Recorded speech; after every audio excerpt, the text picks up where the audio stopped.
Saudara, hujan yang masih mengguyur Kabupaten Kudus hingga Kamis pagi menyebabkan Jalan Raya Kudus Grobogan mulai terendam banjir sepanjang kurang lebih 2 kilometer. Sejumlah kendaraan yang nekat menerobos mogok.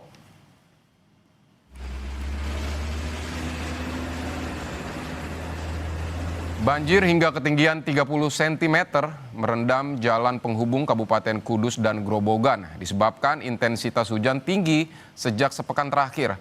Akibatnya saudara harus lalu lintas di jalur ini tersendat. Hanya kendaraan bertonase besar yang bisa melintasi genangan banjir. Sementara sejumlah pengendara sepeda motor yang nekat menerobos banjir mengalami mogok. Data BPBD Kabupaten Kudus hingga hari ini banjir sudah merendam 35 desa yang tersebar di 7 kecamatan. Lebih dari 500 warga telah menempati pengungsian yang disediakan pemerintah. Pagi hari tadi mulai tinggi, mulai kemarin hanya sedikit tapi mulai sekarang tinggi sekitar kita lihat tuh 30 sampai 35 cm. Namun lalu lintas tetap lancar walaupun tersendat. Ini himbauan pada warga apa Pak? Kami menghimbau pada masyarakat yang mau ke arah Purwodadi, kami syaratkan ke arah Demak. Karena di arah Demak, alhamdulillah informasi dari wilayah Demak aman, tidak ada genangan air. Saudara, kita akan pantau kondisi terkini banjir di Kudus, Jawa Tengah bersama jurnalis Kompas TV Ihwan Miftahudin. Selamat siang Ihwan. Jadi berdasarkan pantauan Anda siang hari ini, apa di Kudus di Jalan Raya Kudus Grobogan ini masih terendam banjir? Ya, selamat siang Vidi dan saudara.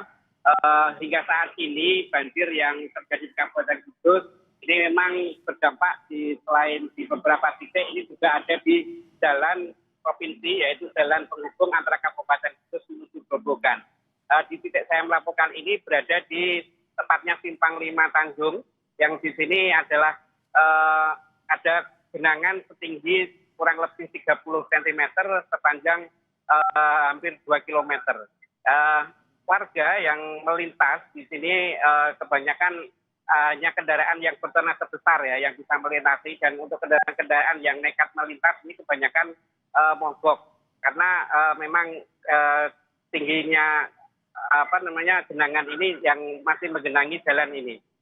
Sementara itu upaya dari pihak kepolisian untuk menghimbau kepada warga yang ingin melintas atau ingin berpergian ke Grobogan via jalur Kudus Grobogan ini untuk sementara waktu bisa menggunakan jalur alternatif melewati Kabupaten Demak.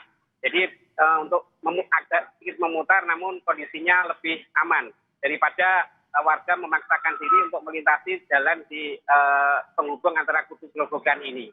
Vidi. Baik, ada jalur alternatif yang melintasi Demak dulu dan itu lebih aman ya. Iwan, kalau banjir yang merendam permukiman situasinya seperti apa? Ya, jadi selain merendam jalan, ini banjir juga merendam di pemukiman warga. Ini data terbaru dari BPBD Kabupaten Kudus. Ini banjir yang terjadi sejak lebih dari sepekan ini sudah berdampak kepada 35 desa di 7 kecamatan. Hal ini membuat warga sudah mulai menempati tempat pengungsian yang disediakan oleh pemerintah daerah. Setidaknya ada 6 titik pengungsian yang disediakan oleh pemerintah, dan juga untuk memenuhi kebutuhan logistik dari para pengungsi maupun warga yang terjebak banjir, pemerintah daerah juga sudah mendirikan setidaknya ada 10 dapur umum yang nantinya difungsikan untuk memasak dan memberi makan bagi para korban banjir. Vidi. Baik Iwan, singkat saja, jadi ada berapa warga yang terdampak di 6 titik pengungsian ini atau di titik banjir? Ya, dari data yang kami peroleh hingga saat ini sudah lebih dari 500 warga yang menempati tempat pengungsian yang sudah disediakan oleh pemerintah. Warga terpaksa mengungsi karena rumah mereka itu sudah tergenang banjir sejak 4 hari lalu dengan ketinggian antara 30 hingga 50 cm. Karena banjir belum turun, akhirnya warga memutuskan untuk segera menempati tempat-tempat pengungsian yang sudah disediakan oleh pemerintah daerah. Ini. Baik Ihwan Miftahudin, terima kasih untuk laporannya. Anda juga selalu berhati-hati di Kudus, Jawa Tengah. Terima kasih Iwan.